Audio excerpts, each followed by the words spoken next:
Not a skirmish. Not a border incident. A war. 38 minutes. Start to finish. And here's the part that makes it even stranger. It wasn't close. It wasn't some chaotic standoff where both sides scrambled and accidentally found peace. No. One side was so overwhelmingly powerful that the entire outcome was decided before most of the people watching from the shoreline had even processed what was happening. This is the story of the Anglo-Zanzibar War of 1896. And to truly understand it, you can't just start with the guns. You have to start much earlier, with a small island, a massive empire, and a political miscalculation that someone would pay for very, very quickly.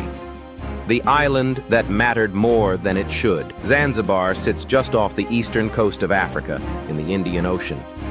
If you look at it on a map, your first thought might be, why would anyone fight over this? It's small. It's tropical. It looks like a place you'd go on vacation. But in the late 1800s, Zanzibar was one of the most strategically important places in the entire region. It sat at the crossroads of Indian Ocean trade routes that connected Africa, Arabia, India, and beyond. Cloves, ivory, textiles, vast amounts of wealth moved through this island. Whoever controlled Zanzibar had influence over a significant piece of global commerce, and the British Empire knew this. By 1896, Britain had been quietly shaping Zanzibar's politics for years. They didn't need to formally colonize it, though they would eventually, because they had something more efficient: influence.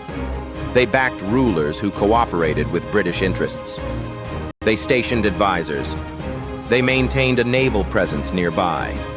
The island was, for all practical purposes, operating under British oversight without ever officially becoming British territory. It was a careful, delicate arrangement. And it worked until the Sultan died. The power vacuum. His name was Hamad bin Thuwaini, and when he died suddenly in August of 1896, he left behind something far more dangerous than grief. He left behind a vacancy. And in politics, a vacancy is never just a vacancy. It's an invitation for anyone bold enough or foolish enough to fill it. Within hours of the Sultan's death, a man named Khalid bin Bargash moved into the palace and declared himself the new Sultan of Zanzibar. Now, from his perspective, this might have seemed reasonable. He had a claim to power. He had supporters. He had a palace. What else did a sultan need? What he didn't have was British approval. And that, as it turned out, was a very serious problem. Under the terms of an 1886 agreement, any new Sultan of Zanzibar was required to receive consent from the British consul before taking power. Khalid had not only skipped this step, he had moved so fast that it almost looked deliberate, like a challenge. The British consul in Zanzibar at the time was a man named Basil Cave. And when he saw what had happened, his response was immediate. This is unacceptable. He sent an urgent message to London. London sent back a message that was very clear in its intent. Remove him. The ultimatum. The British issued a formal ultimatum. Khalid bin Bargash had to stand down, vacate the palace, and surrender power, or face military consequences. The deadline? 9 a.m. on August 27, 1896. Now think about what it feels like to receive a message like that. You've just declared yourself the ruler of a place. You have soldiers loyal to you. You have a palace. And someone is telling you that if you don't give all of it up by a specific time tomorrow morning, they will use force. What do? Most rational actors would find a way out. Negotiate. Stall. Make concessions. Something. But Khalid didn't back down. Instead, he did something that history would judge very harshly. He prepared to fight.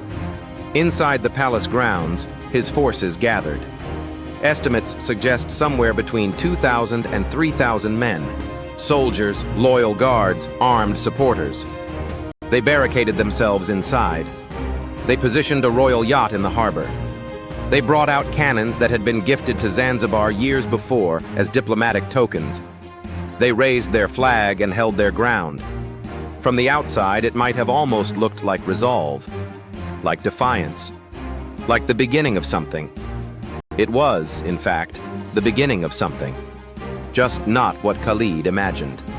The warships in the harbor, because while Khalid was preparing inside the palace, something else was happening in the harbor. British warships were moving into position.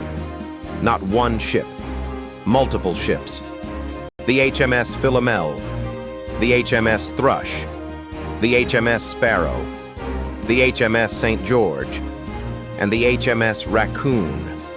5 vessels, armed with modern naval artillery, crewed by trained sailors who had real combat experience.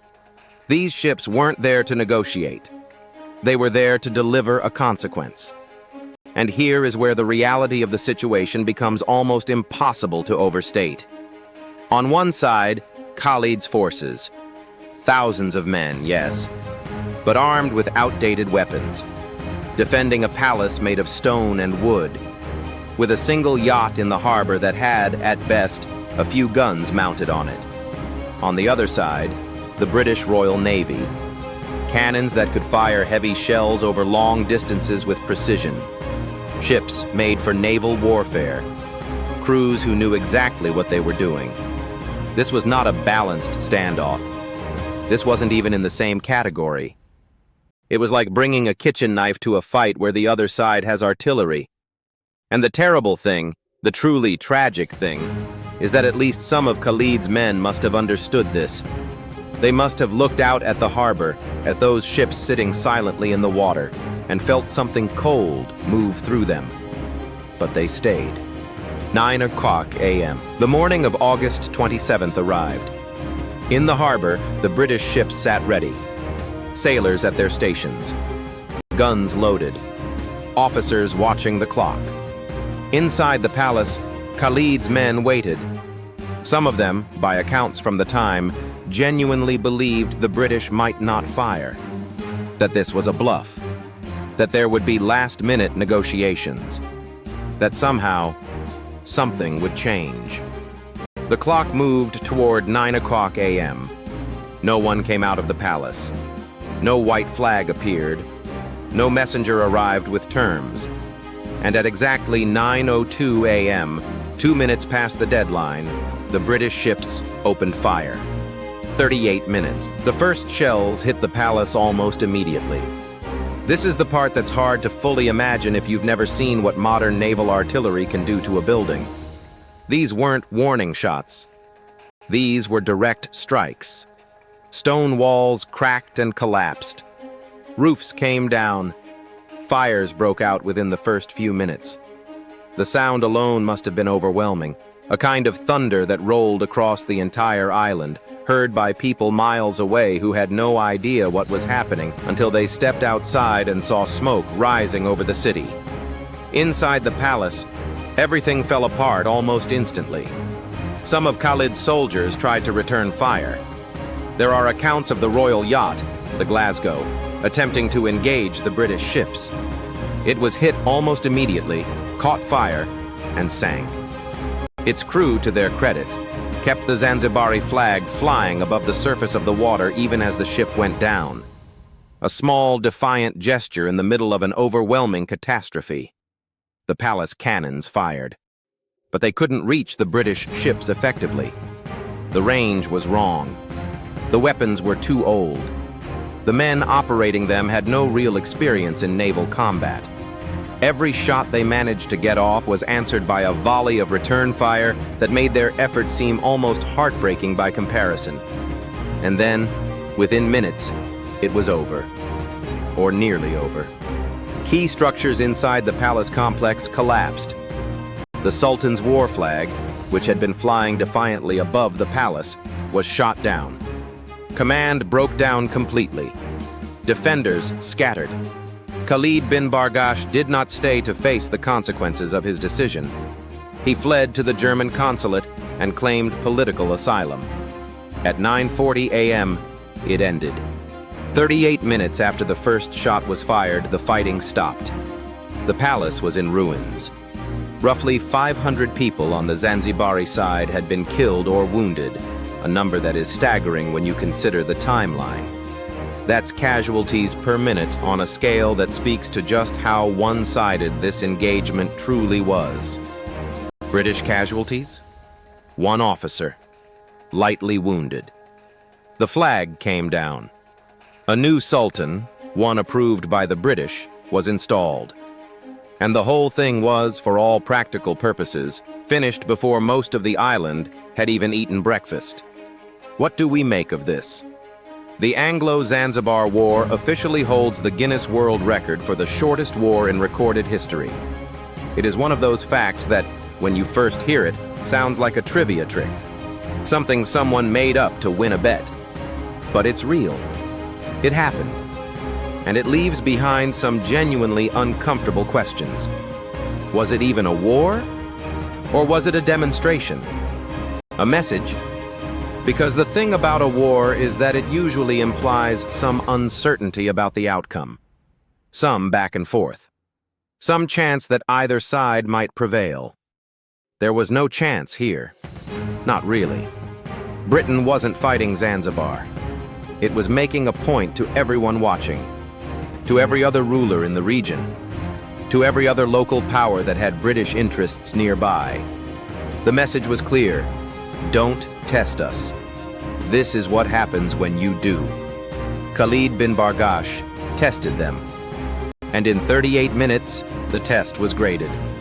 There's also something worth sitting with in the story of the men who stayed and fought.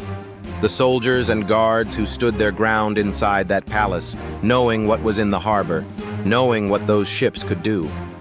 Some of them died for a sultan who fled to an embassy before the smoke had cleared. That's the part of this story that gets left out of the trivia version. History is full of moments like this, where the headline is a strange, almost funny fact, and underneath it is something much more human and much harder to look at directly. 38 minutes. It sounds like a joke. It reads like a typo. But it was real, and it left real rubble, real smoke, real people who didn't go home that morning. And maybe that's the most important thing to hold on to, long after the record is mentioned and the quiz is won. The shortest war in history wasn't short for everyone who was in it. If this kind of deep dive into forgotten, stranger-than-fiction history is what you're here for, subscribe. New stories drop every week. The past is weirder than anyone told you.